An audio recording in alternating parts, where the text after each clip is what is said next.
കുക്കറിലൊരു 3 whistle കേൾപ്പിച്ച് വേവിച്ച് വെച്ചിരിക്കുന്ന പരിപ്പിലേക്ക് സാമ്പാർ കഷ്ണങ്ങൾ ചേർത്ത് കൊടുക്കുക. അരിഞ്ഞ് വെച്ചിരിക്കുന്ന സാമ്പാർ കഷ്ണങ്ങളിൽ ആവശ്യത്തിനുള്ള ഉപ്പും ഞാൻ ചേർത്ത് കൊടുത്തിട്ടുണ്ട്. അതിനുശേഷം അതിൻ്റെ ലെവൽ അനുസരിച്ചിട്ട് വെള്ളം ഒഴിച്ച് കൊടുക്കുക. നന്നായിട്ടൊന്ന് മിക്സ് ചെയ്ത് കൊടുത്തതിന് ശേഷം അടച്ച് വെച്ച് ഒരു വിസിൽ കേൾക്കുന്നവരെ വേവിക്കുക. ഒരു പാനിലൊരൽപ്പം എണ്ണ ചൂടാക്കിയതിന് ശേഷം വെണ്ടയ്ക്ക സാമ്പാറിലേക്ക് ചേർത്ത് കൊടുക്കാനുള്ള വെണ്ടയ്ക്കാണ് നന്നായിട്ടൊന്ന് വഴറ്റിയെടുക്കാം. വെണ്ടയ്ക്ക വഴന്ന് കഴിയുമ്പോഴത്തേക്ക് അത് നമുക്ക് വേറൊരു പാത്രത്തിലേക്ക് മാറ്റണം. എണ്ണ ചൂടായി കഴിയുമ്പോൾ കടുക് ഉലുവായും പൊട്ടിച്ച് അതിലേക്ക് സവാളയും കൂടി ചേർത്ത് നന്നായിട്ടൊന്ന് മിക്സ് കൊടുക്കണം. സവാളയെ നമുക്ക് വേറൊരു പാത്രത്തിലേക്ക് മാറ്റി കൊടുക്കാം. അതിനുശേഷം ആ പാനിലേക്ക് സാമ്പാർ പൊടി ചേർത്ത് കൊടുക്കുക. ഞാനൊരു അല്പം മുളക് പൊടിയും കൂടി ചേർത്തിട്ടുണ്ട് ഒരു കളറിന് വേണ്ടിയിട്ട്. ഇത് നന്നായിട്ടൊന്ന് മൂപ്പിച്ചെടുക്കുക. വേവിച്ച് വെച്ചിരിക്കുന്ന കുക്കറിൽ കഷ്ണങ്ങളിലേക്ക് പൊടി ചേർത്ത് കൊടുക്കാം.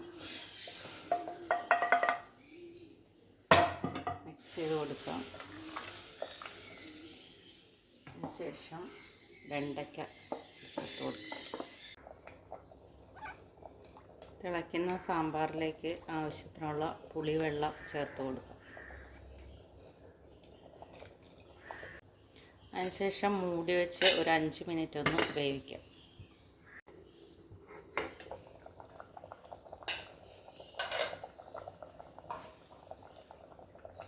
അതിലേക്കൊരൽപ്പം മല്ലിപ്പൊടി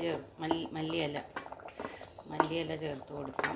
അതിനുശേഷം ഒന്നും കൂടി നന്നായിട്ടൊന്ന് മിക്സ് ചെയ്ത് കൊടുത്തതിന് ശേഷം നമ്മൾ കടുക് വറുക്കാനായിട്ട് കടുക് ഉള്ളി സവാളയൊക്കെ വഴറ്റി വെച്ചിരുന്നത് ചേർത്ത് കൊടുക്കാം.